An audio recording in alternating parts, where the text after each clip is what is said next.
Good morning, friends around the world. Let's begin our meditation today by listening with mindfulness to the teachings from TED Talk, titled, When is a Pandemic Over? Let's get in our comfortable positions. Be aware of all that is around us, remaining in the present moment, and breathe. Now we're ready to listen to today's teaching.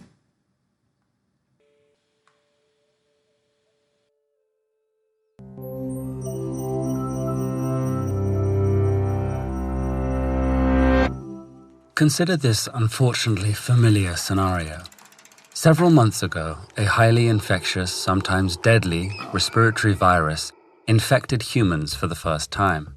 It then proliferated faster than public health measures could contain it. Now, the World Health Organization has declared a pandemic, meaning that it's spreading worldwide. The death toll is starting to rise, and everyone is asking the same question: when will the pandemic end? The WHO will likely declare the pandemic over once the infection is mostly contained and rates of transmission drop significantly throughout the world.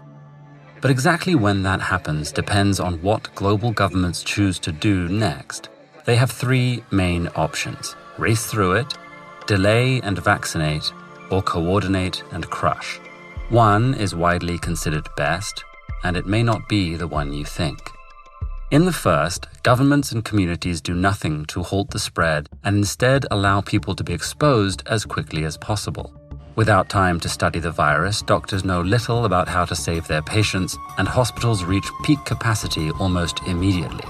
Somewhere in the range of millions to hundreds of millions of people die, either from the virus or the collapse of healthcare systems. Soon, the majority of people have been infected and either perished or survived by building up their immune responses.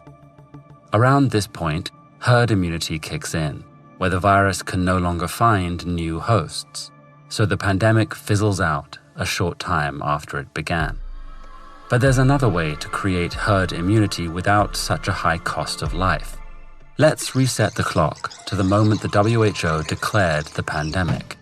This time, governments and communities around the world slow the spread of the virus to give research facilities time to produce a vaccine. They buy this crucial time through tactics that may include widespread testing to identify carriers, quarantining the infected and people they've interacted with, and physical distancing.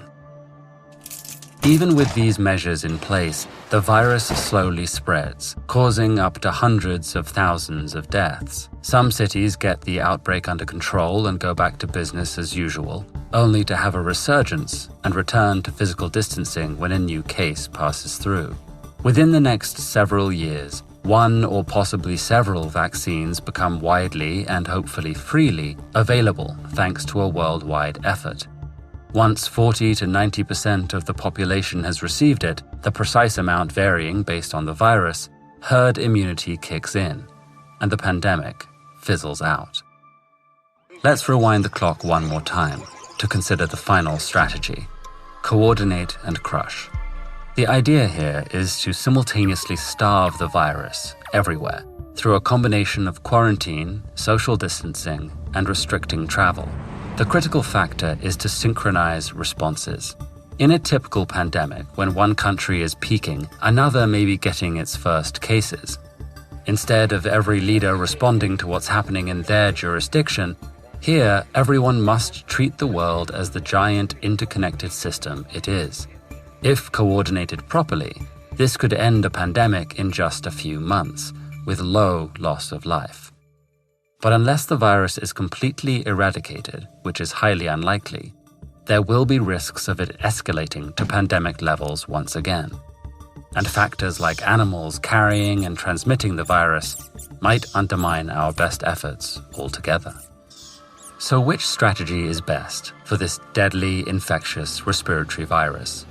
Racing through it is a quick fix, but would be a global catastrophe and may not work at all if people can be reinfected. Crushing the virus through coordination alone is also enticing for its speed, but only reliable with true and nearly impossible global cooperation. That's why vaccination, assisted by as much global coordination as possible, is generally considered to be the winner. It's the slow, steady, and proven option in the race. Even if the pandemic officially ends before a vaccine is ready, the virus may reappear seasonally, so vaccines will continue to protect people. And although it may take years to create, disruptions to most people's lives won't necessarily last the full duration. Breakthroughs in treatment and prevention of symptoms can make viruses much less dangerous, and therefore require less extreme containment measures. Take heart, the pandemic will end. Its legacy will be long-lasting, but not all bad. The breakthroughs, social services, and systems we develop can be used to the betterment of everyone. And if we take inspiration from the successes and lessons from the failures, we can keep the next potential pandemic so contained that our children's children won't even know its name. Humanity has conquered deadly plagues before. The smallpox virus killed 300 million people in the 20th century alone, but has since been eradicated. Find out how with this video, or learn exactly how viral testing works with this video.